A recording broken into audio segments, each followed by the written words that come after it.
Bom, gente, tudo bom? Estamos aqui no Morada Acadêmica, para participação dos cães, inclusive, para falar de um assunto hoje que me é muito caro, né? Que é sobre inclusão e exclusão social numa teoria de Bader-Savaia. É uma teoria que a gente pode dizer que é inovadora por vários motivos, né? Porque traz esse assunto para dentro da psicologia e recoloca, né, essa questão dentro de um escopo subjetivante, mas ao mesmo tempo social, então psicossociológico. Isso é muito interessante, né? Porque até então muitas teorias falam da inclusão e da exclusão do ponto de vista da qualificação social, da desqualificação social, né? A ideia de pertencimento, despertencimento social.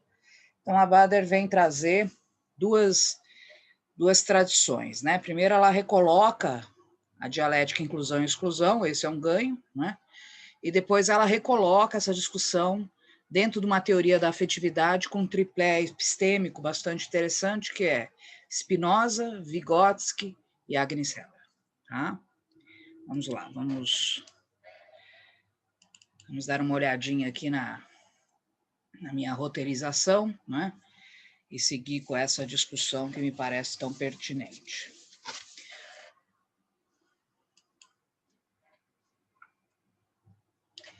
Primeiro, não é, gente? De que temas e livros e textos que estamos falando? Estamos falando, vou mostrar aqui para vocês, primeiro dessa belíssima obra, né? Silvia Helene e Bader-Savaia, duas matriciais essenciais para a psicologia sócio-histórica, chama-se Novas Veredas da Psicologia Social. Tem texto aqui da Maritza Monteiro, que é uma grande autora, né? Denise de Camargo. Eu vou usar deste livro, né, para vocês notificarem aí, né?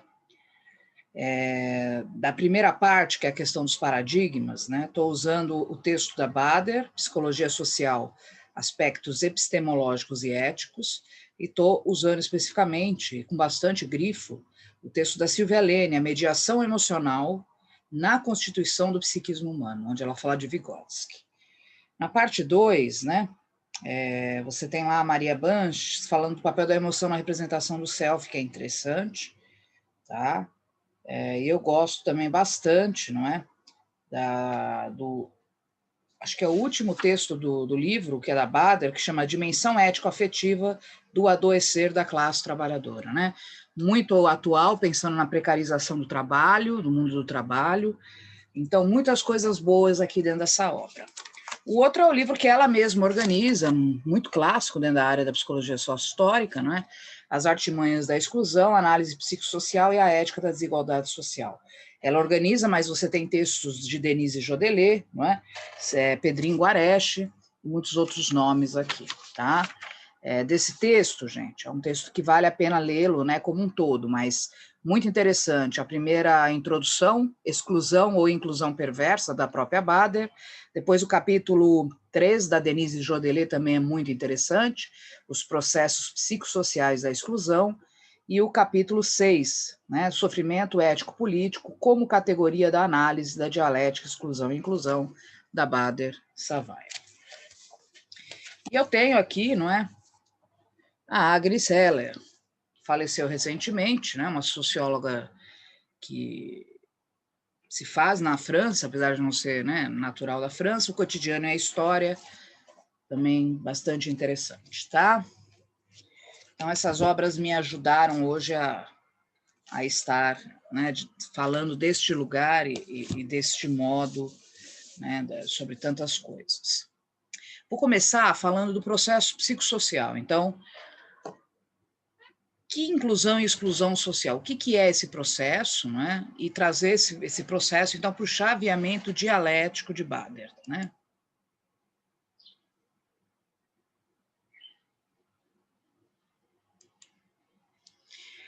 Como eu disse a vocês, não é, a inclusão e a exclusão social não são fenômenos novos, estudados recentemente pelo campo psicossocial, né? Tem vários autores que fazem uma boa né, um bom estudo, né, sobre esse tema, né? Você tem o Robert Castells, né, você tem o Santos, você tem, enfim, você tem vários sociólogos, inclusive, né, trazendo esse assunto, falando de vulnerabilidade hoje, que é um outro link possível, né? Mas, geralmente, são autores que vão trabalhar com esse binômio, né, dentro de aspectos ou somente econômicos ou somente sociológicos, né, e não conseguem, muitas vezes, trazer, e essa é a qualificação de Bader, né, esse assunto para dentro de uma dimensão intersubjetiva, eu diria, né, afetiva, para ser ainda mais específica, né. Então, muita gente associa a palavra exclusão social com um processo de miserabilidade econômica, né? Quer dizer, quem não está no mundo do trabalho está sofrendo exclusão social, né? Essa é a lógica que impera, não é, neste universo. E daí você tem teorias sociológicas, principalmente, não é, que vão analisar de que maneira, né, esse contexto de miserabilidade forma, ao mesmo tempo, essa barreira e esses estigmas e esse processo de estigmatização e discriminação. Lembrando Goffman, inclusive, aqui, né? Então, são visões que não realizam, como diz Bader, né, uma discussão rica no quesito da injustiça social e como esse quesito de injustiça social é internalizado pelo sujeito que a vive, né? Porque, obviamente, que isso não é uma internalização universal, né? Quer dizer, o modo como determinadas classes sociais vivem isso, como determinados grupos sociais vivem isso, como determinadas faixas etárias vivem isso, né? Todos esses traços, né, vão afetando, usando já um termo que nós vamos falar bastante, né, o modo como esses sujeitos, que vão ser muitas vezes retirados, inclusive da malha do mundo do trabalho, né, eles vão, então, de alguma maneira, então, organizar uma resposta subjetiva, né, um processo de subjetivação frente a isso. Então, diz Labader, né, é necessário observar esse processo, né, de inclusão e exclusão dentro de um processo dinâmico e sócio-histórico. Não dá para simplesmente adotar regras universais, dizendo, olha, toda vez que o sujeito, né, ele é excluído do mundo do trabalho, ele sofre uma desqualificação, uma desafiliação social, né?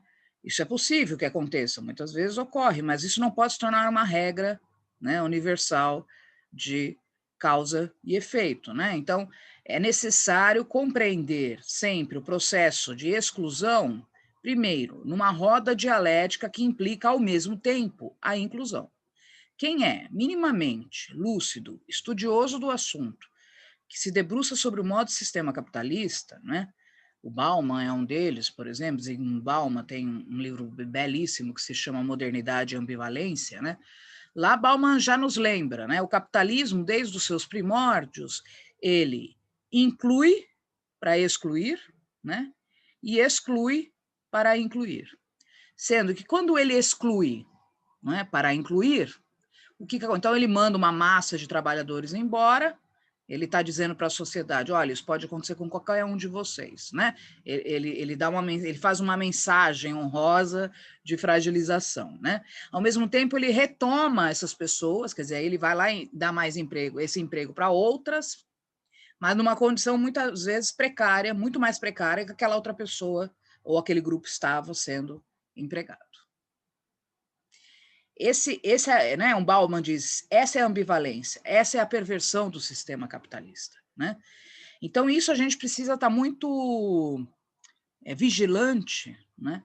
Porque muitas vezes você tem discursos de inclusão, principalmente nessas versões de roupagem renovada dos capitalismos tardios, né?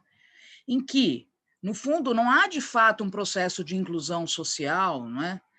Denso, robusto. O que você assiste né, uma inclusão mecanizada, eu diria quase uma estratégia, né, onde você responde à produtividade que é necessária, você dá a mensagem social que é necessária e você enxuga do ponto de vista do capital, que também é necessário, do ponto de vista, obviamente, dessa elite neoliberal, por exemplo, que mantém tudo isso, né, com um discurso bonito de que você, por exemplo, na tua empresa, você tem programas que incluem, né?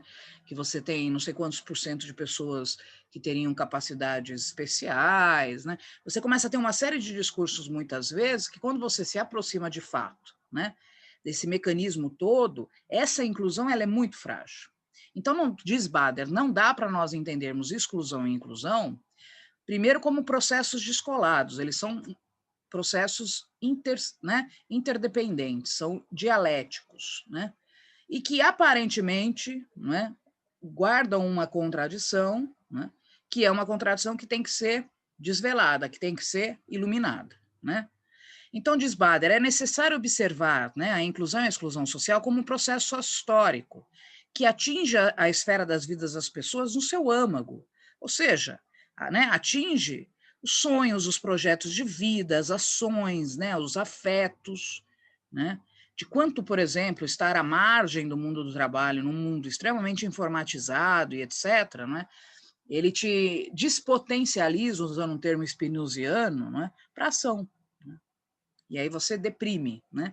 E aí muitas vezes essa depressão você faz uma leitura individualizante, quando na verdade essa depressão, né? Falei disso até numa palestra recentemente sobre a questão do suicídio, né? Que eu acho que é a mesma engrenagem, quer dizer, essa depressão não é do indivíduo somente no seu aspecto subjetivo, né? Essa depressão, ela é um sintoma do sofrimento ético-político provindo do processo perverso de inclusão e exclusão social. Então, diz Bader, é preciso pegar de fato, não é, esta problemática, recolocá-la na esfera do conhecimento sobre 3 dimensões. A dimensão ética da injustiça. Quando o sujeito, né, ele é excluído, seja do mundo do trabalho, seja de círculos socioculturais, enfim, hoje você tem inúmeras formas, inclusive as mais sutis e perversas, né, de você retirar esses sujeitos do panorama sociocultural, por exemplo, né? Essa injustiça, como esse sujeito ele sente, ele é afetado por esse sentimento em que ele minimamente, muitas vezes não tem uma consciência intelectiva racional, mas ele sente essa injustiça no corpo, inclusive, adoecendo, não é? Como eu disse aqui, por exemplo, se não se suicidando muitas vezes, como tem acontecido em várias multinacionais, né?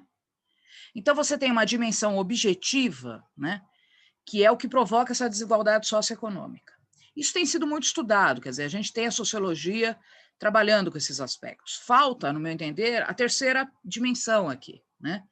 Que é como, subjetivamente, esse sofrimento ético-político gerado, né, por essa inclusão e essa exclusão, que está, por sua vez, dentro do sistema capitalista, precarizado, né, repleto de contradições, muitas vezes coadunadas com um discurso, uma nuvem ideológica que não nos deixa alcançar, né, as verdadeiras retóricas, né, que esse universo se utiliza, né, essa é uma dimensão que não está sendo trabalhada, diz Bader.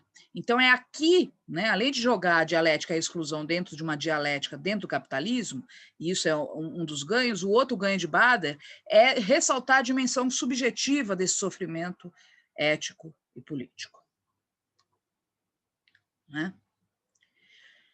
Então, vamos lá, vamos tentar contextualizar o processo de inclusão e exclusão social. Né? Eu fiz uma fala mais panorâmica, né, de como Bader trabalha com todos esses aspectos, e agora a gente vai, primeiro, né, situando como a inclusão e a exclusão social, enquanto fenômeno psicossocial, ela tem sido trabalhada, né, um viés mais psicossociológico, inclusive, e depois a gente vai, então, discutir esse sofrimento ético-político utilizando Vygotsky, né, como um grande suporte, Spinoza e os seus afetos, né, a teoria dos afetos spinoziano, e não é, a Agnes Heller, com o Homem do Cotidiano, né, com a questão do projeto de felicidade política, que traz a Bader, então, um ótimo repertório para inspirá-la a produzir o que ela tem até hoje, né, com muita graça e inteligência nos dado. Né.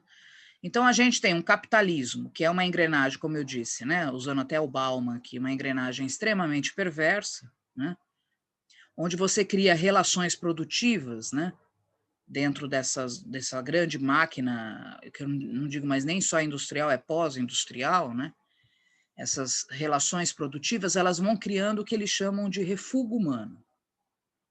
Né? existe boa parte, isso tem sido trabalhado bastante também com a desestruturação do mundo do trabalho com as novas tecnologias, né?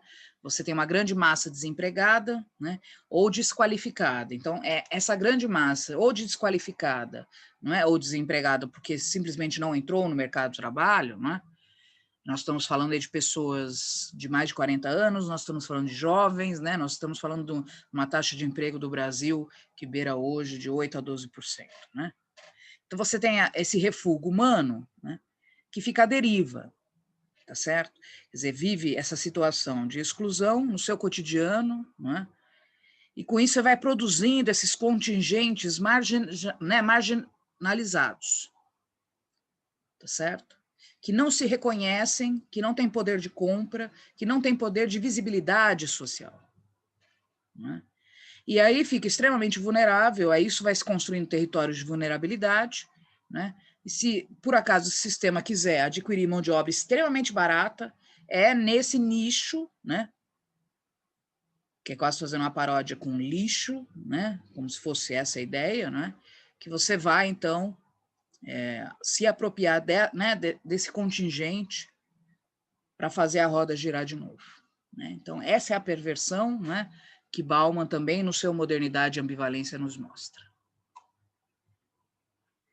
Então, o capitalismo, né, esclarecendo, né, mostrando as suas grandes contradições, e aí é preciso coragem, conhecimento, né, e fôlego para pelo menos ver, né, as contradições, não sei se para superá-las, porque essa é uma grande questão, né, como superar essas contradições, né?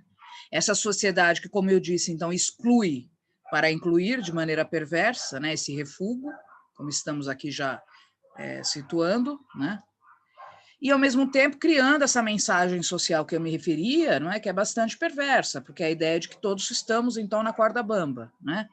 Ou seja, todos nós estamos, ao mesmo tempo, inseridos em algumas situações, grupos e contextos, mas, ao mesmo tempo, nem sempre, né, com dignidade, essa é uma questão, né, dignidade psicossocial, né, e nem sempre permanente, estável, né, então isso sempre nos coloca de maneira muito, quer dizer, hoje discutir vulnerabilidade psicossocial é uma questão extremamente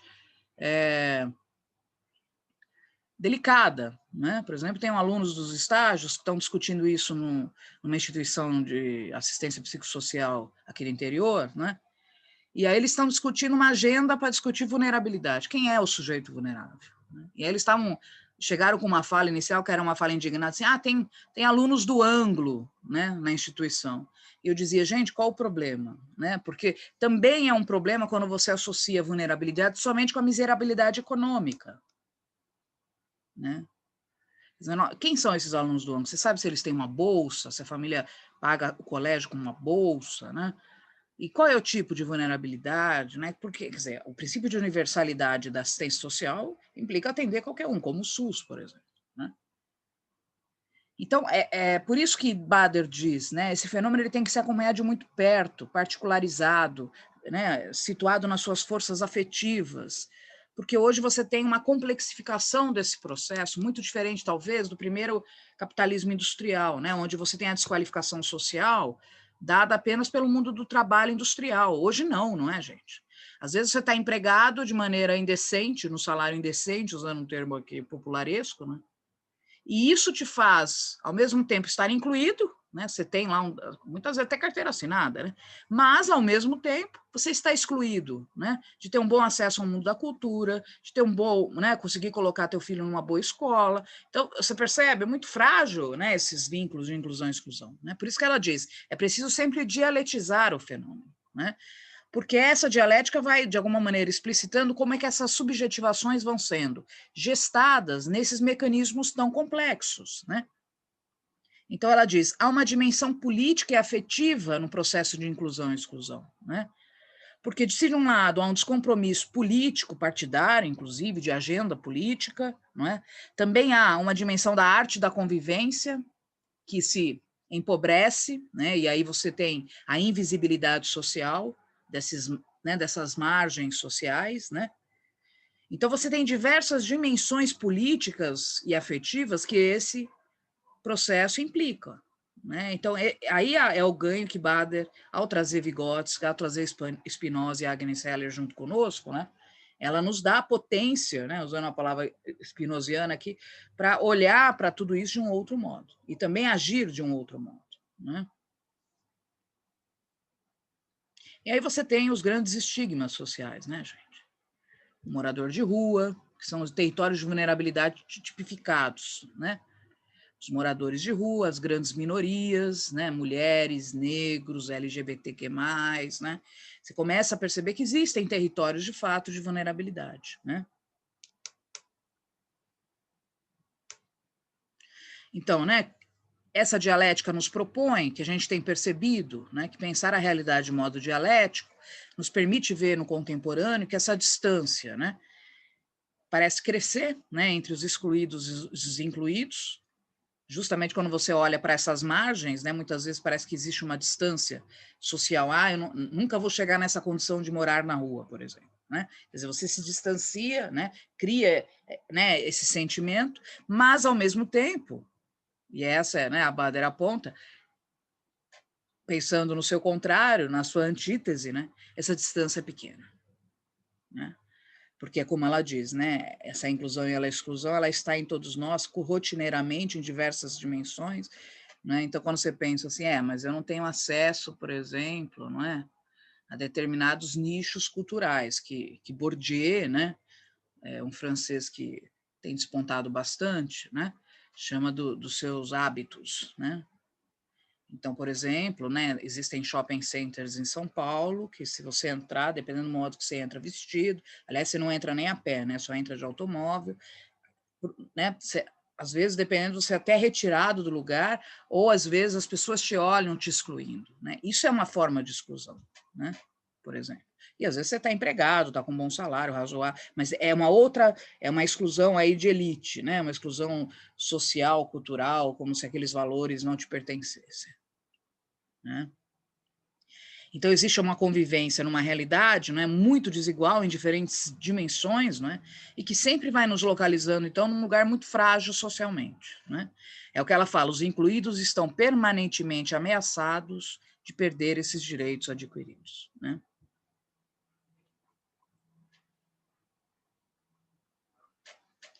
E aí ela começa a fazer um inventário nos textos desse livro da Artimanhas da Exclusão, né, ela e os autores convidados, a trazer algumas visões, não é, gente? Principalmente da sociologia, né, sobre a exclusão social, né?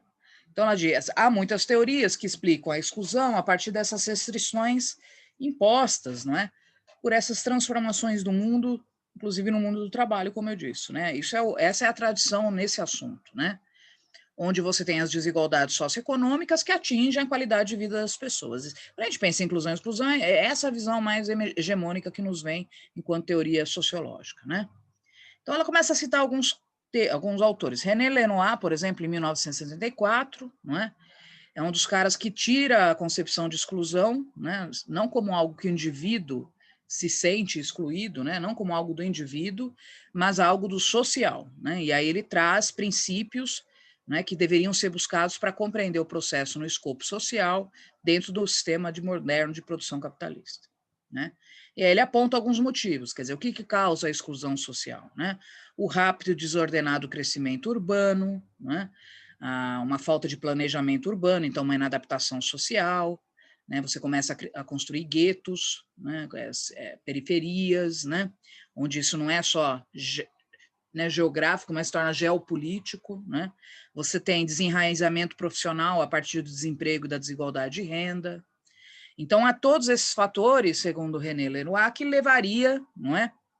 E aí ele está olhando, obviamente, ainda para uma sociedade que está vivendo já o segundo capitalismo, né? Que ainda tem resquícios dessa visão industrializada, né? Aliás, né, temos um documentário brasileiro, o Ilha das Flores, né? E aí os catadores de lixo, né? Tem um belíssimo artigo também que coloca sobre os catadores de lixo e a exclusão social, um sofrimento ético-político, que vai trabalhar com essa, né, com essa situação, e que penso que é uma questão que, por exemplo, nos traz, né, aquela distância social que eu havia me referido. Né? O Schibberhaas, né, que traz uma visão em que os excluídos são todos aqueles, né, que são rejeitados dos nossos mercados materiais, e ele traz uma coisa interessante, que é também a exclusão simbólica de valoração ético-moral, né, que é onde também temos lá o nosso, como eu disse, não é, o Bourdieu, né, que Pierre Bourdieu, que tem sido muito cultuado. Hoje, quando você faz uma pós-graduação, é inevitável lidar com algum texto, né, do Bourdieu, né? Então, aquilo que eu dizia, existem alguns guetos culturais, sociais e simbólicos que nós não adentramos, mesmo às vezes tendo poder econômico, né? Então, é outra moeda de pertencimento, não é? Fatores, né, que hoje explicariam essa exclusão, inclusive no chamado primeiro mundo, né, e que o Brasil tem resquícios disso, mesmo sendo considerado um país em desenvolvimento, eu diria, né. Nós temos uma grave crise do estado de previdência, não é providência, previdência privada social, né, quer dizer, a previdência social, pensando aí na questão de seguridade social, está sendo colocada em xeque. Então, a minha própria geração, que está contribuindo ainda, possivelmente não terá um acesso íntegro à sua aposentadoria. Então, quem tem condições paga uma aposentadoria privada, faz uma poupança, investe, mas isso é uma minoria da minoria, né? Todos nós ficamos muitas vezes entregues, não é, ao próprio mercado, ao universo, né, sócio-histórico cultural, não é? Por que ocorre essa crise? Inúmeros fatores, né? Má distribuição de renda, né? Não há redistribuição de renda, impostos que não são revistos, né? Desigualdades sociais que não são recolocadas no mundo com políticas sociais adequadas, né? Corrupção em todas as esferas da governamentabilidade. Então, você tem inúmeros fatores, né, gente? Não é apenas um fator, né? Você tem as transformações do mundo do trabalho, por exemplo, as revoluções tecnológicas na virada dos séculos, né? Isso propiciou esse desemprego estrutural que a gente chama, ou seja, muita gente foi mandada embora porque as máquinas tomaram os seus lugares, né? Estamos vendo de novo isso acontecer agora, inclusive no mundo da educação, né? Porque você tem aí com a pandemia também, além do próprio desemprego ocasionado, né, pela precarização de todas as condições de vida que a pandemia acaba colocando a sociedade, né? Refém, como diz Bader, do vírus da eugenia, né? E quer dizer, salve-se quem puder, é um pouco essa lógica infeliz, não é? Você tem também, não é? Hoje o desemprego da era pós-digital, quase. Né? Então, não basta você ter o computador, você tem que saber manuseá-lo, né? E aí, se você tem um cara que é competente, o cara. Então, você não tem mais um professor para uma turma, você tem um professor para 50 mil turmas, né? Então, também você desqualifica. Dando esse exemplo, porque hoje está muito no nosso horizonte isso, né? Mas, de novo, você vê, né, essa desqualificação acontecendo, né? A crise de uma sociedade salarial e de carreira, né? Então, hoje não se fala mais de carreira empregatícia, essa é uma questão, né? Nem de carreira trabalhista, né? Quer dizer, antigamente, os meus avós, né, quando eram empregados numa indústria, numa instituição, eles faziam uma carreira, tinha plano de carreira, né? Hoje o plano de carreira dura um mês, né? Então, essa ideia de que você não tem mais essa grande formalização, né, porque sai muito caro para manter esses salários e empregados formalizados, né? Então você vai tendo várias ondas desse desemprego estrutural acontecendo. Então é um momento muito grave, né, gente? De agravamento de muitas situações, de muitos sentimentos, de muitos, né, de muitos naufrágios psicossociais, né? Como diria Nietzsche, é o niilismo consumado. Você tem o Robert Castell, né, que é um sociólogo importantíssimo, né, que é um grande analista antropológico, histórico, cultural, inclusive do próprio capitalismo, né, e que ele vai trabalhar muito a questão da inclusão e da exclusão sob um espectro mais histórico, antropológico, né, pensando justamente de como isso vai, né, se avolumando com essa crise da sociedade salarial que eu acabei de me referir, né. Então, você tem novos contratos de trabalho, o aumento do trabalho informal, não é? O que vai expondo, não é, essa psicovulnerabilidade, não é? E criando novas dimensões de uma miserabilidade que não é só econômica, né, mas é cultural, é educacional, né? Elas vai se dando em outros espectros. E aí ele vai chamar isso, e é um termo que a gente tem usado bastante na psicologia social, que isso vai provocando, não é, um sentimento perverso de desafiliação. Né? Nos sentimos órfãos, né? Como se ficássemos, o Deleuze chama de desterritorialização, né? Ficamos desafiliados aí, né?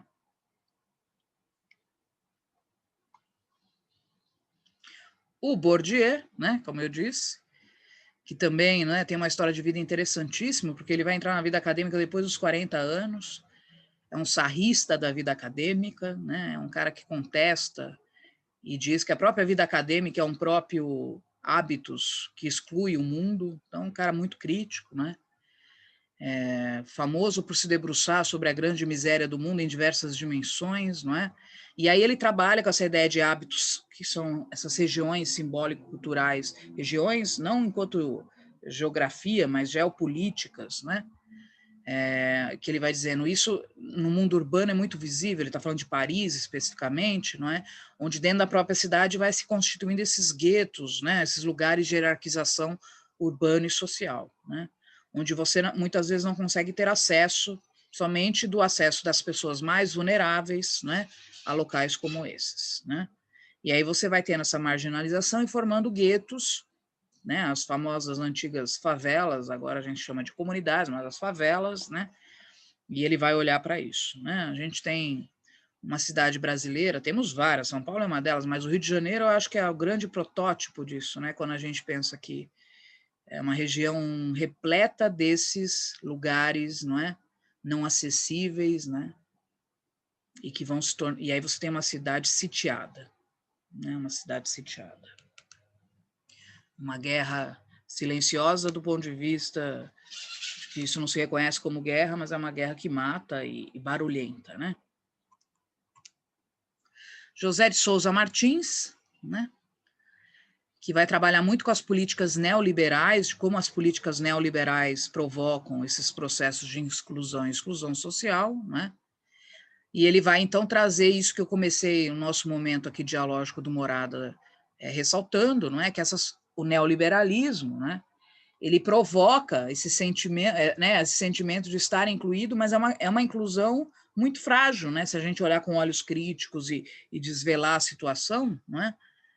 Porque, no fundo, são processos que são de inclusão, primeiro para manter a produtividade com matéria de mão de obra baratíssima, né, desqualificando o próprio trabalhador, né, há de se dizer, né, e porque também está sempre te colocando nesse chaveamento do descarte, né, você pode ser descartado, né.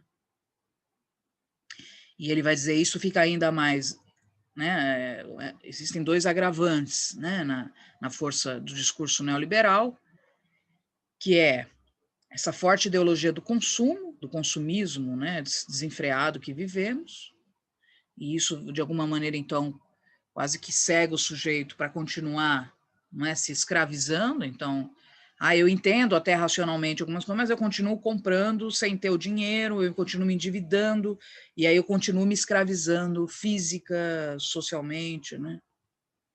E a mídia, né, gente? Que muitas vezes não qualifica uma vigilância crítica sobre tudo isso que nos acontece. Pelo contrário, muitas vezes a mídia, na sua forma de propaganda, nos seus padrões informacionais, elas nos mantêm, né, muito focado em você liga o jornal, né? Eu fiz essa experiência, sempre faço, né? São poucos os jornais, né, informativos que fazem, né, e colocam e têm a coragem de colocar em sua mesa pessoas que debatem ideias, né? O Jornal da Cultura da Noite, por exemplo, é um jornal que faz isso com uma certa recorrência, mas o resto dos jornais são jornais, né, que vendem informações absolutamente informativas, né, e aí você tem vários enviesamentos ideológicos, né? Você tem um discurso que sempre foca a produtividade, né? Então vai gerando um pânico com relação, por exemplo, né, você liga, o Brasil perdeu o BIP não sei em quantos por cento, né? Então a indústria não produziu, a indústria automobilística não produziu milhões de automóveis, como se isso fosse igual à qualidade de vida, por exemplo. Mas isso vai gerando em nós, né, indivíduos psicossociais, aí, um pânico que parece assim, não estamos, né, a sociedade brasileira não está produzindo, e aí você vai, né, a qualidade de vida passa a ser conotado com a ideia de produtividade. É isso que a mídia vai fazendo, né? Vai criando essas significações, essas lógicas perversas, né? Que às vezes eu falo, que bom que não se produziu tantos automóveis, né? Porque eu, quando morava em São Paulo, era o caos, né? Então, a gente nunca consegue observar esses fenômenos sobre um espectro mais crítico, é sempre nessa lógica, né, da máquina pós-industrial, consumista, capitalista, tardia, financeira, que nos coloca nesses engodos, né? Então, vende-se essa ideia do homem sempre que produz, o homem que tem dinheiro, rico, né? E que consome, que produz, então, um padrão para ser consumido e repetido, né? A mimetização, o que é? A cópia, né? Repetição, cópia, né? Nisso reside ideologicamente a igualdade. Eu tenho que me tornar igual a este padrão, né? Que é o que está sendo vendido muitas vezes na mídia, né? Inclusive na forma como se mostram todas essas questões nas novelas, nos filmes, nos jornais de informação, tudo. Você tem o Cristóvão Buarque, que fala de um processo, né, de apartação social muito interessante, né, onde você, então, não reconhece o outro como uma alteridade humana, você reconhece o outro como um ser à parte, desumanizado, né, expulso do gênero humano, que é o que acontece quando a gente vê os moradores de rua, as crianças que estão em situação de vulnerabilidade na rua, né? A gente cria uma capa de proteção e você fica invisível, né? Cria-se uma invisibilidade, né? Que é fruto de uma intolerância social, de uma apatia, né, social. Né? E ele chama esse processo perverso de apartação social, né? O Cristóvão Buarque, que teve que, no cenário político, aí, inclusive brasileiro, né? Ele faz uma crítica, né, a essa ideia assistencialista, quer dizer, e aí a própria questão neoliberal, que transforma a ideia de um direito social do sujeito, como se o Estado estivesse fazendo um favor, por exemplo, em dar escola, em dar unidade básica de saúde. Ah, não, o Estado é bonzinho, né, ele está fazendo um favor ao sujeito. Né? É o que ele chama desse apadrinhamento social, não é, e de tutela assistencialista, que é muito hoje visível na sociedade que vivemos. Aliás, né, no dia de hoje, tivemos a notícia, o nosso presidente está querendo fazer estudos para privatizar o SUS, né? Como se isso nada fosse. Aí os repórteres, os jornalistas da Globo defendem, não, mas ele tem esse direito, pelo menos como estudo é interessante. Mas escuta, se vai fazer estudo, é obviamente que isso já é uma medida para pensar um desmontamento. As pessoas, aí, né, a gente olha, quem está assistindo um negócio desse não tem o mínimo crivo, crítico, sai repetindo uma bobagem dessa pela rua e não sabe nem do que é o SUS, não sabe o que é uma política pública, não sabe o que é neoliberalismo, né? Então, é isso, né? Quer dizer, de alguma maneira, essa ideia de que estamos tutelados pelo Messias, né? Que vai nos salvar e que sabe tudo, né? Isso aliás, a história do Brasil é repleta desses personagens tristes, né? Então, gera-se, né, segundo o Cristóvão Buarque, uma sociabilidade, uma maneira de lidar com o social com o outro, né, que ele chama de uma sociabilidade da apartação. Né? E isso vai gerando, olha, parece que ele estava prevendo, né, um confinamento, né, um horizonte de confinamento, né, onde através da comunicação midiática, por exemplo, pelas redes virtuais, nas redes, né, isso substituiria um espaço público de fato enraizador, significativo, né? Isso me preocupa enormemente. Richard Sennett, que é outro também bastante importante do cenário sociológico, né, vai falar da decadência, justamente, né, do mundo público em prol dessa hiperintimidade, né, como se isso tivesse qualidade humana. E a gente tem destruído os espaços públicos, estamos destruindo o espaço público da educação no país, né? Porque, de fato, por exemplo, quando você torna todo esse, né, modelo, principalmente privado, simplesmente um modelo de educação à distância, né, gente? Isso não houve, de fato, um sujeito que sabe lidar e sabe se apropriar de maneira rica e construtiva desse universo, você está destruindo um espaço público também, né? Então, como vamos sair disso em plena era de pandemia? Sempre, assim, é uma das questões hoje. Vejo que a pandemia trouxe uma hiperapartação social agora, né? Ele diz o campo da política, que seria o campo pleno do espaço público, não é? Virou um grande espetáculo. Isso é muito interessante. Interessante no pior. Né? Você olha hoje as propagandas políticas, né? O nome das pessoas, começa já pelos nomes, aí começa pela tipificação, o tipo de mensagem, né? É quase a banalização da banalização, quer dizer, né? As CPIs, né, que são comissões interrogativas públicas, políticas, se tornando verdadeiros reality shows, né? Como a gente vê, por exemplo, uma reunião ministerial como aquela que recentemente foi divulgada. Aquilo é um... Então, vivemos um momento de grave crise do espaço público, não é? E aí isso vai nos trazendo aquilo que eu comecei no nosso momento aqui conversando, não é? Que não dá mais hoje para falar de miserabilidade ou pobreza somente no aspecto econômico, não é? Ela é um fenômeno multidimensional, né? Que é construído social, psicológico, né? Cultural, simbolicamente, não é? E o sentido também que as sociedades vão, né, municiando determinados grupos e determinadas dinâmicas são completamente diferentes, não é? Então, como a Índia hoje cria, não é, essa dimensão de vulnerabilidade e miserabilidade tem uma característica, né? O Brasil, alguns países africanos, alguns países europeus, então é diferente, né, gente? Não dá para se criar um único critério de miserabilidade, não é? Então, não é só a questão da falta de renda, como eu disse, né? Você tem, por exemplo, precário acesso aos serviços públicos, isso seria já um indício de precarização e miserabilidade, a ausência do poder social no cotidiano na vida do sujeito, está falando aqui do Rio de Janeiro, não é? A privação do poder representacional, né? Não adianta a gente ter eleições onde nós elegemos pessoas nas quais agora você olha e você não se sente representado minimamente, porque não segue a agenda política, porque não tem uma mínima consciência política, tá certo? Então é isso, e eu acho que vivemos esse processo justamente, né, de desafiliação, né? Essas trajetórias de desvinculação social, de apartação social, que o Cristóvão Buarque nos alerta, que leva a, né, a fragilidade dos vínculos familiares, das comunidades, e que vai gerando a apatia, o isolamento social. Né? Aí vem aumento de índice de suicídio, depressão, fobia, drogadição. Né?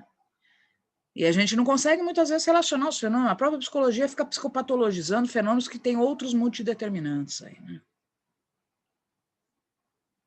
Então, a exclusão contemporânea, não é? Hoje se dá de diferentes formas, né? E cria-se sentimentos e afetos de discriminações diferenciadas, né? Criando-se aqueles refugos, né? Que são esses sujeitos que são desnecessários ao universo simbólico produtivo, né? E gerando essa apatia, né? É o verdadeiro Walking Dead lá. Então, a exclusão, aí a gente começa a entrar e nos aproximarmos de Bader, né? Ela vai dizer, esse processo, então, de inclusão e exclusão vai gerando um afeto, né, que desqualifica, que despotencializa, olha o Spinoza aqui, né, que ela chama de sentimento de humilhação, que é essa questão de não pertencer, né? Eu não pertenço a essa sociedade, não consigo, né, me ver representado, eu não pertenço a esse grupo familiar comunitário, e aí você vai gerando uma série, né, de rupturas, né, impedindo qualquer sentimento de pertinência, né, o que vai gerando um grande risco de isolamento, o que leva muitas pessoas a irem morar nas ruas, por exemplo. Né, há pesquisas que mostram isso. Um processo de desqualificação social, né, gente? Eu não sou potente, não tenho uma potência de ação, né? Eu não tenho qualidades, né? Eu não sou produtivo, eu não sou útil. Isso vai fazendo com que o sujeito, né, se auto, né, despotencialize, né? Então, essa desqualificação psicossocial é uma relação de interdependência, né? Que é gerada, primeiro, por toda essa cultura da miserabilidade, não é? E essa mensagem social que nos coloca sempre nesse estar quase lá, né? Então, esses meandros, essa situação instável, né? Onde esses incluídos, mesmo que frágeis, temem ser os excluídos do amanhã.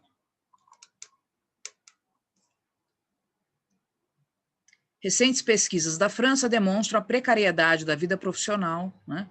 E como isso vai se relacionando com a diminuição da sociabilidade.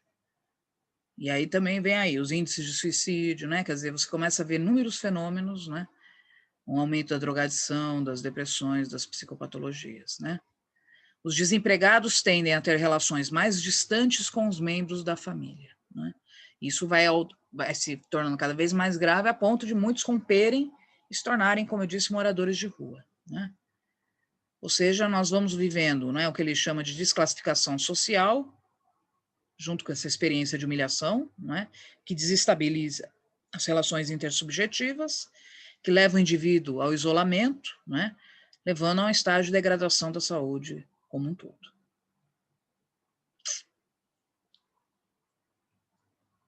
Então, o que Bader vai nos trazer, né?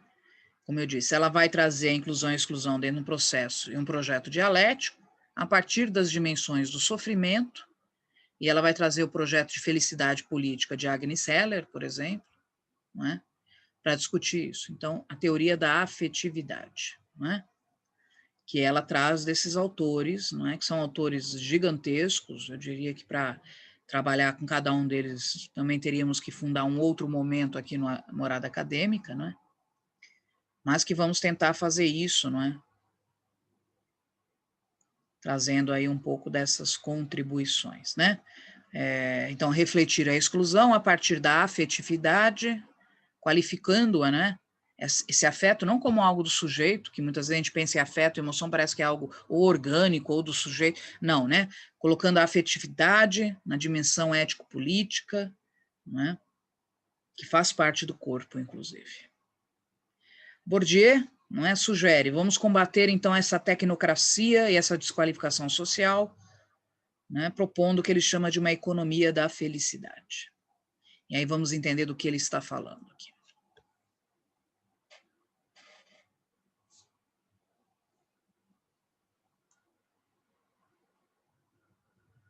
E aí eu vou trazer agora o texto da Silvia Helene, né, começar falando do Vygotsky, falar agora dos 3 autores, para nós chegarmos aí nessa questão que,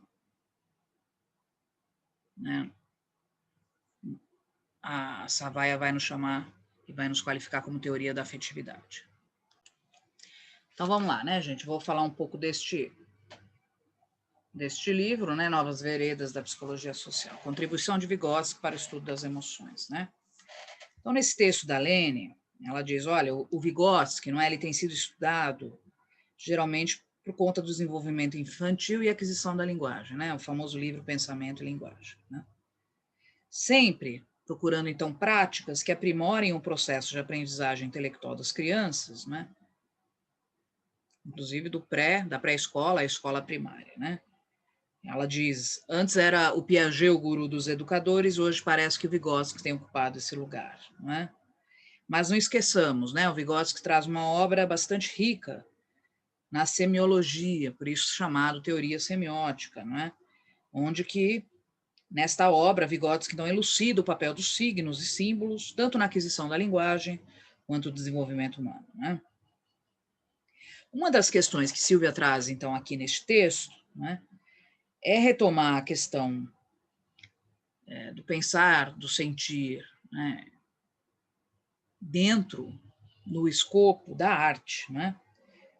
Não sei se sabem, mas Vygotsky foi crítico de arte literária, funda inclusive uma revista, né?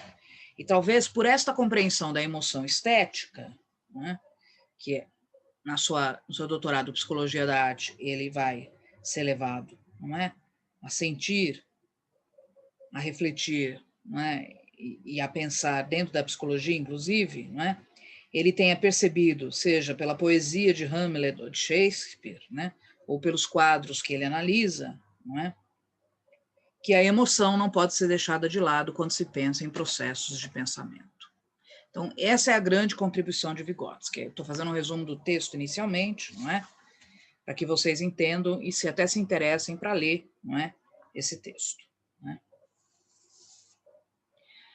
Então, fiz alguns recortes do texto para que a gente discuta isso, né?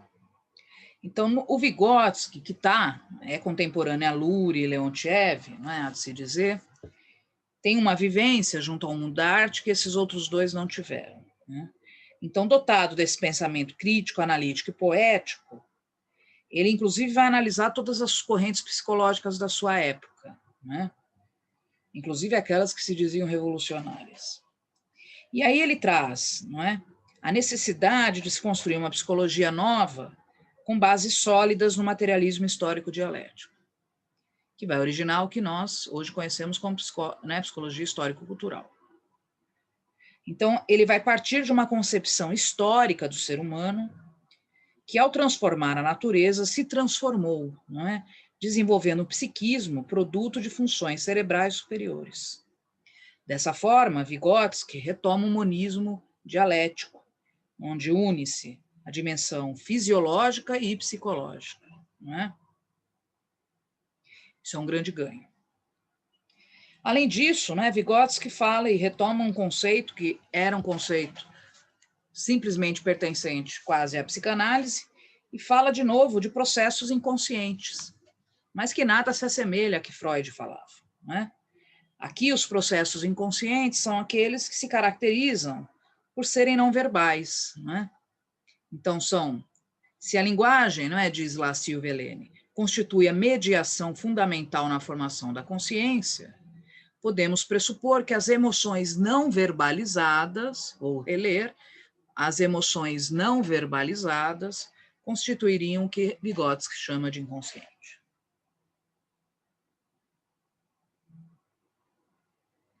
Aparece muito o inconsciente na sua obra, então, Psicologia da Arte, né? Onde ele coloca a emoção estética como um processo catártico inconsciente. Ou seja, quando me deparo com uma obra de arte, não é?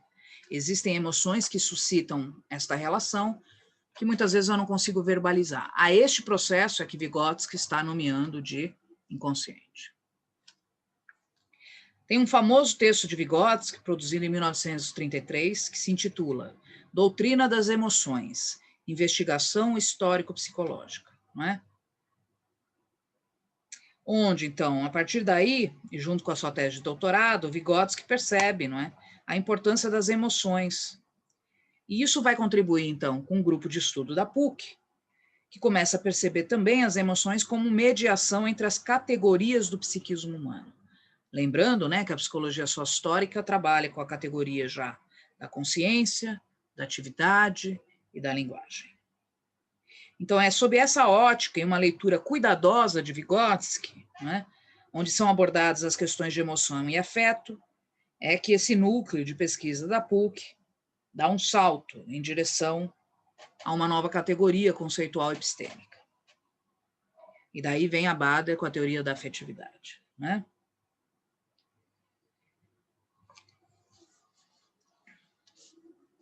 Para Vygotsky, as emoções, então, jogariam e fariam um papel importante na criação artística, né? Afirma Vygotsky, a arte é uma função do pensamento, e para Vygotsky, pensamento é sensível, não é esse pensamento somente lógico-racional, porém, diz ele, é um pensamento emocional peculiar. Ele diz, as leis que regem esse pensamento emocional são totalmente diferentes do pensamento lógico-discursivo. Neste pensamento, que a gente hoje chama de sensível emocional, o processo cognitivo fica relegado a um segundo plano, diminuído e não reconhecido. Portanto, as representações afetivas supõem sempre uma interação emocional. Por exemplo, o sujeito de frente, né, com a obra de arte. Nesse livro de Vygotsky, que aliás é um belíssimo livro, né, gente? Vygotsky fala muito da imaginação e da fantasia, que estão a serviço dessa esfera emocional, não é? Ele vai, inclusive, mostrar como os brinquedos russos, das crianças russas naquele momento, são muito instigados por esse universo imaginativo fantástico, não é? E ele vai dizer, e por exemplo, neste brincar, né, com esses brinquedos feitos de madeira, quase artesanais, a atividade da imaginação é extremamente cultivada, né? Onde você observa as crianças descarregando afetos, né?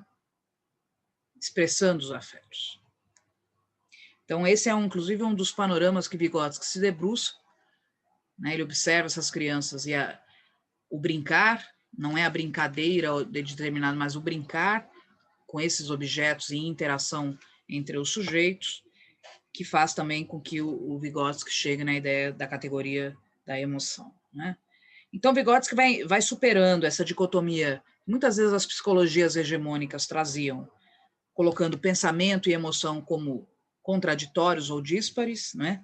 E traz essa ideia de motivação e emoção constituindo a gênese do pensamento. Isso está, inclusive, em Pensamento e Linguagem, não é? Então, portanto, qualquer que seja o nível a que pertence o pensamento emocional ou lógico, ele é sempre um fenômeno que tem na base uma emoção. Compreende-se, então, que o processo cognitivo nunca existe independente da emoção. Isso é interessantíssimo, né, gente?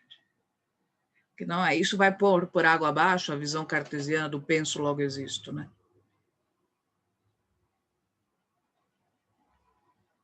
Ele vai fazer uma crítica às teorias de emoção de explicação biológica, de base apenas biológica, não é? Como se existisse emoções inferiores ou emoções superiores. Vygotsky desconstrói essas teorias, principalmente a de Lang e James, né? James aqui é o William James, inclusive, que as psicologias estudam, não é? Ele reconhece que Freud deu uma contribuição interessante do ponto de vista emocional, das teorias emocionais, trazendo o que ele chama de uma extraordinária dinâmica da vida emotiva, né? Demonstrou que as emoções nem sempre foram como aparecem nos adultos, né? Por conta, inclusive, da história da sexualidade infantil, né? E ele mostra isso. Porém, Vygotsky não concorda com Freud, né? Com o papel que Freud atribui à função sexual na interpretação das emoções. Né? E aí ele vai fazer toda uma crítica a Freud, citando um exemplo da questão do medo, por exemplo. Né? Para Vygotsky, não existe esse muro intransponível entre a consciência e o inconsciente. Né? Esses processos são vivos, permanentes. Né? Para ele, então, a emoção, para Vygotsky, né? A emoção, e nisso ele tem outras contribuições, como a teoria de Hadler, teoria de Bühler, Claparède e Coeur-Levin. Todos esses ele cita, né, na sua obra O Desenvolvimento das Emoções na Idade Infantil. Então, Vygotsky passa a aprender, então, que a emoção passa a ser relacionada com a formação da personalidade e do caráter. Né?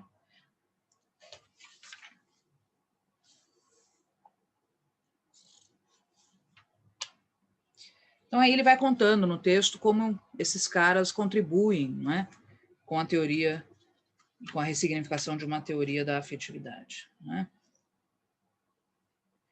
Então, para Vygotsky, não é, gente? O que ele percebe? Que o desenvolvimento histórico dos afetos ou das emoções consiste fundamentalmente em que se alterem as conexões iniciais que se produzem e com isso se surge uma nova ordem e novas conexões.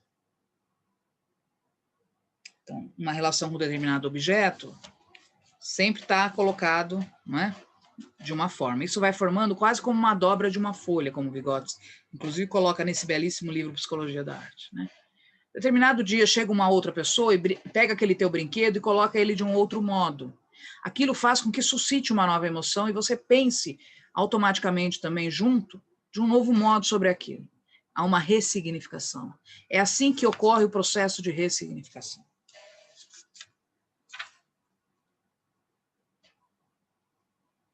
Portanto, né, o mérito de Vygotsky consistiu que, a partir desse método histórico-genético, ele compreende os sistemas psicológicos, né, a partir dos signos, devido ao caráter mediado dessas funções. Mais do que isso, que eles provêm, na sua base, de expressões emocionais.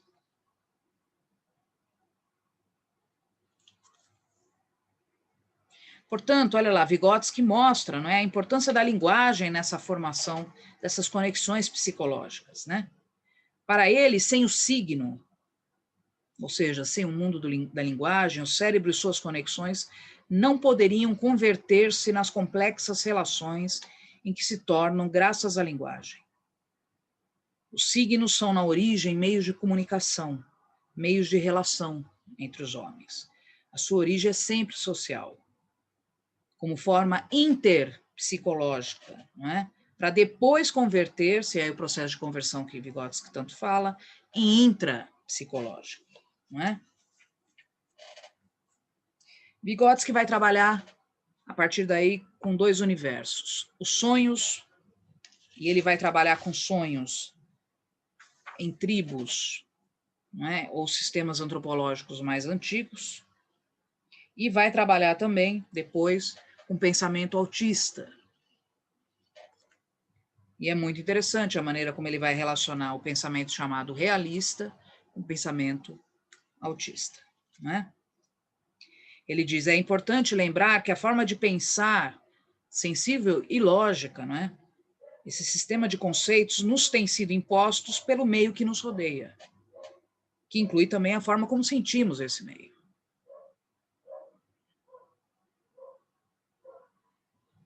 Portanto, daí, né, toda a sua preocupação, e nossa, da psicologia sócio-histórica, né, de que este meio social, cultural, simbólico, econômico, etc., né, essa complexificação que vivemos, né, elas deveriam nos propiciar, tá certo?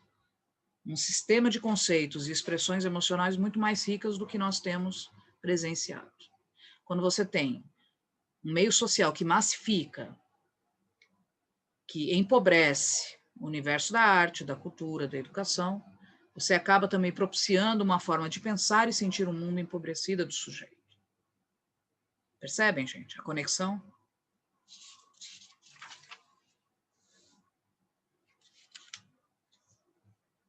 É na conferência Imaginação e seu Desenvolvimento que Vygotsky, então, aprofunda o estudo das relações da emoção com o pensamento autista e o pensamento realista, né?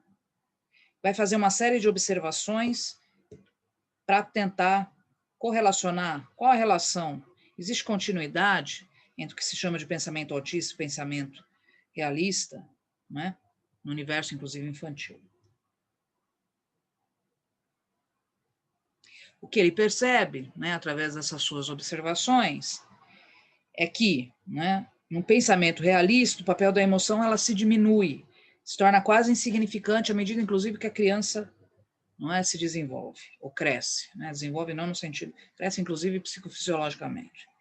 Enquanto que no pensamento autista, ele, ao contrário, sofre o predomínio do influxo de afetos.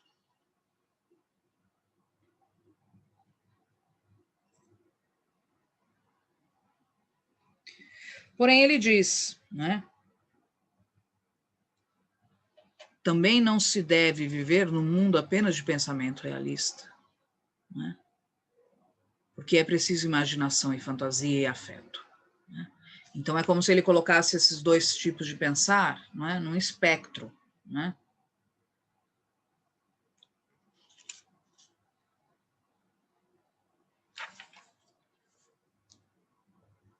E aí ele vai dizer, o importante, então, é pesquisar a imaginação como atividade psíquica complexa, né?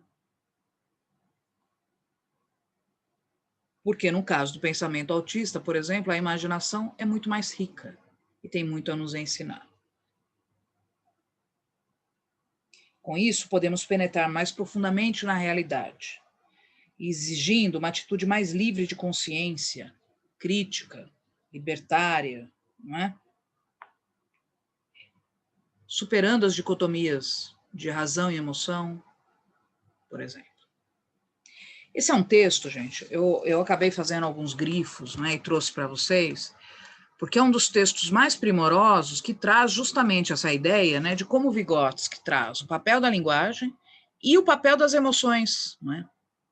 E que isso vai estar aqui na Bader com muita força, né? Tá aí a teoria da afetividade de Bader, né? Então esse é o primeiro grande, não é, salto que podemos dar pensando na teoria da afetividade de Bader, o quanto Vygotsky então propiciou isso, né?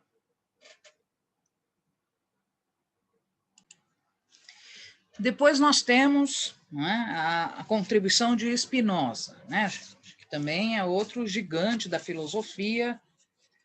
É impossível falar de Spinoza assim de maneira descomprometida, né? Um holandês que viveu de 1632 a 1677, um racionalista do século XVII, que foi reconhecido como um grande estudioso do monismo, que une, então, razão e emoção e constrói a ideia de razão sensível. também está em Vygotsky. Vygotsky estudou Spinoza, há de se dizer, né?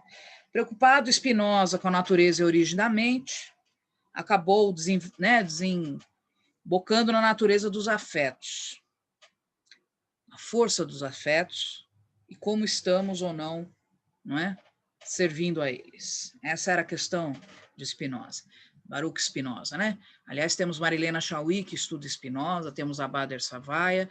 Hoje o Spinoza tem sido retomado com muita força, então fica a dica, não é? Como um racionalista, não vai negar a força do intelecto, a potência do intelecto, não é? Mas também assume a capacidade da liberdade humana. Para Spinoza, não é, gente? Existiria um universo comandado por uma força primária chamada Deus, que seria a força da natureza, me lembro até da physis grega aqui nesse momento, que teria criado o homem com atributos de extensão, resistência, que é o que lhe dá, então, caráter de matéria, de algo material, não é? Que, ao mesmo tempo, tem a capacidade de pensar como uma substância que causa a ela mesma. Por isso, monista, o pensamento não é algo imaterial, mas é algo do corpo material. Uma das coisas que chama a atenção, portanto, é a visão naturalista, da visão teológica.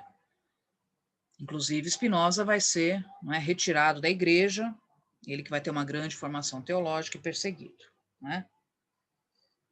O seu tratado teológico se torna um tratado político, porque vai falar da economia dos afetos, de como nós humanos desejamos, desejamos a vida ou não através de nossos corpos, que cabem em si e que levam em si também a força da razão. Fiz aqui um resuminho, tá, gente? Porque Spinoza é bastante complexo, né? Aliás, tem um livro lá, Ética, né, de Spinoza. Até aí tudo bem? Acho que sim, né? Eu aqui separei um trecho que eu gosto bastante, né? Então, aqui. Spinoza, né, distingue afecção de afeto. Então, vamos lá. Afecção é a forma como me sinto nas relações e nos encontros com os outros. O que gera, por sua vez, o afeto, que são os sentimentos formados nesses encontros, não é? Que marcam a minha história de vida. Então, agora, estamos interagindo, falando sobre tudo isso vai gerando afecções. Como isto vai sendo internalizado e vai marcando a minha história de vida, e mobiliza sentimentos e afetos, é chamados de afetos, afeto.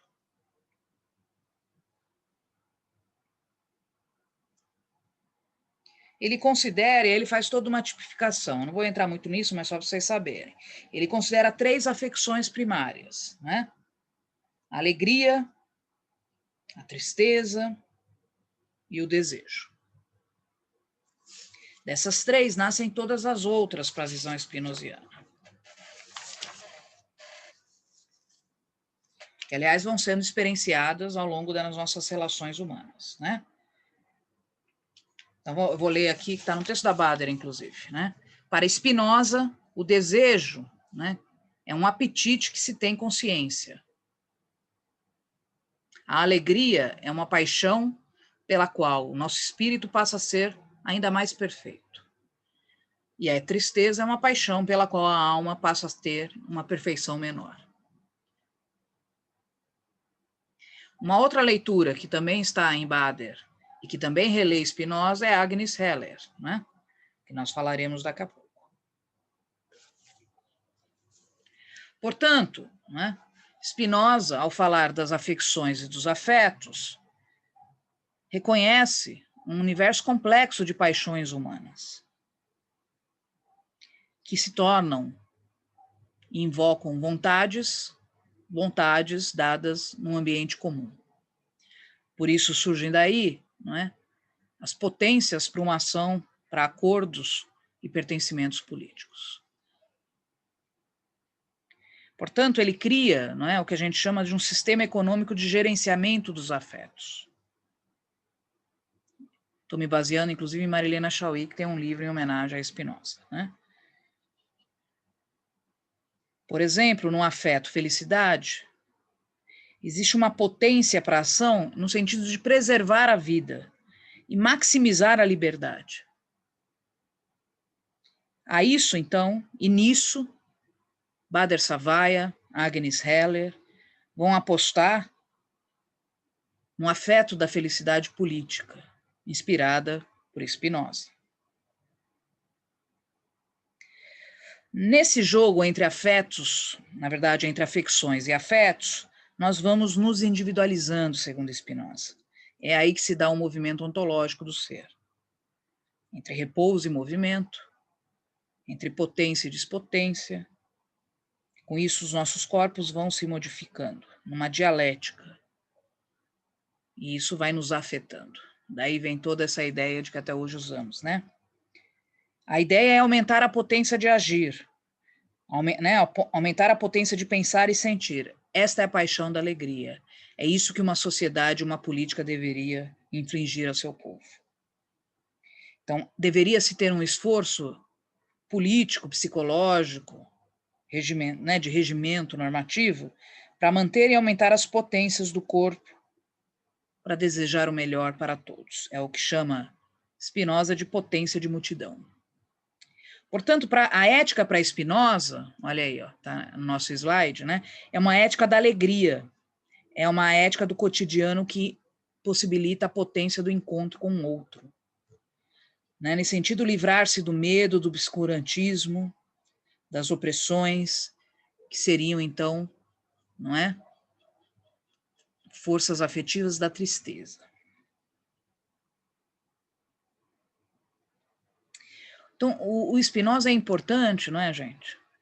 Porque ele traz essa ideia, não é, de um projeto de filosofia política e ética, não é, que remete a uma potência de libertação, mas não uma libertação individualizada, uma libertação psicossocial, né, que é acompanhada pela dialogia do encontro, pelo afeto, que é a singularização das afecções, né?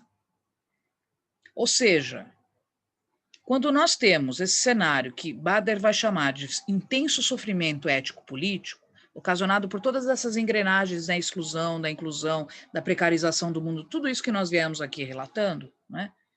Um projeto ético tem que ser um projeto ético, onde este homem humano perceba, né, este outro ser humano como potência da alegria, e não como potência para a tristeza. Retomando aqui uma lógica spinoziana. É basicamente assim, então, que Bader, não é, de maneira construtiva, lúcida e sensível, constrói a sua teoria da afetividade, trazendo o papel das emoções de Vygotsky, trazendo a filosofia política e ética das afecções e afetos de Spinoza, e ainda trazendo Agnes Heller. Né? Deixa eu puxar aqui de novo. Né? Agnes Heller, gente, nasceu em Budapeste, húngara, viveu de 1929 a 2019, morreu recentemente. Ela vai criar um novo paradigma psicossociológico. Ela se situa, enquanto pensadora, na famosa crise dos paradigmas. Foi discípula de Lukács, um marxista famoso, humanista, crítico, amante de uma boa filosofia e de uma sociologia. Sua sociologia foi chamada Sociologia do Cotidiano. Sua ideia era recuperar o sujeito dentro do cotidiano, nos seus aspectos psicossociais. Por isso, uma psicossociologia. Traz a subjetividade para dentro da sociologia, não é? Valorizando o homem ordinário, esse cotidiano como um espaço vital onde o ser humano acontece, seja através da cultura, seja através da sua vida subjetiva. Com isso, Agnes Heller se torna uma forte crítica do chamado paradigma do trabalho. O que era o paradigma do trabalho ou da produção? Que é o paradigma que marca, inclusive, as primeiras teorias de exclusão, como se somente a categoria do trabalho pudesse explicar qualquer fenômeno psicossocial, onde não se pudesse olhar para outros fenômenos, não é? Como a vida, inclusive, cotidiana ordinária. Aliás, há de se dizer que para o marxismo clássico, Marx e Engels, o cotidiano seria palco de alienação, completo palco de alienação. Agnes Heller vai discordar de Marx e Engels. Para ela, o cotidiano é um espaço vital. Com isso, ela cria, então, né, essa sociologia do cotidiano, e ao ler também Spinoza, não é, faz essa vinculação entre o cotidiano, não é, e o afeto. Então, para ir fechando, não é, gente? Nosso grande momento hoje, que relacionou teoria de inclusão e exclusão social, trazendo até um inventário teórico, com a teoria da afetividade de Bader, que traz no seu bojo todas essas contribuições, não é? Nós vamos ver que Bader pega de Agnes Heller essa ideia, não é, da felicidade ético-política, que teria, não é, que se sobrepor ao que ela chama de sofrimento ético-político. Então, o sofrimento não é mais somente de um indivíduo isolado e nem somente um sofrimento social, é um sofrimento psicossocial, que é uma dor social que está hoje em todos nós, né? Que está mediada por essas injustiças sociais, olha a Agnes Heller, e que isso vai estar transplantado para Bader, né? Então, diz lá Agnes Heller, e Bader vai, né, também na mesma direção. É preciso nos reapropriar desse sofrimento. Um dos modos de apropriar desse sofrimento é falar deste sofrimento ético-político, é criar um fórum comunitário dialógico sobre isso. E depois propor ações diretivas para que se repensar e ressignificar todas essas ações e contextos que vivemos. Portanto, né, esse projeto ético-político tem que ultrapassar o individualismo, né, e abrir-se para a humanidade. Lembro agora do Novo Parque Humano de Sloterdijk, que é um livro que eu estou estudando com bastante afinco, né, que também vai falar um pouco disso. Uma nova onda, né, de pertencimento, as novas esferas ou bolhas, se vocês preferirem.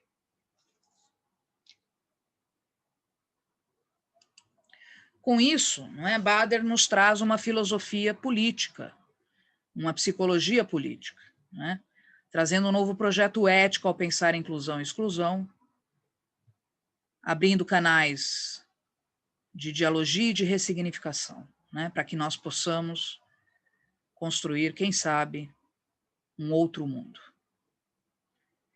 Então, era um pouco isso que eu queria trazer. Acho que tem muita coisa para ler, muita coisa para estudar, não é? Deixo aqui como indicação de leitura o último texto da Bader, que fala especificamente sobre isso.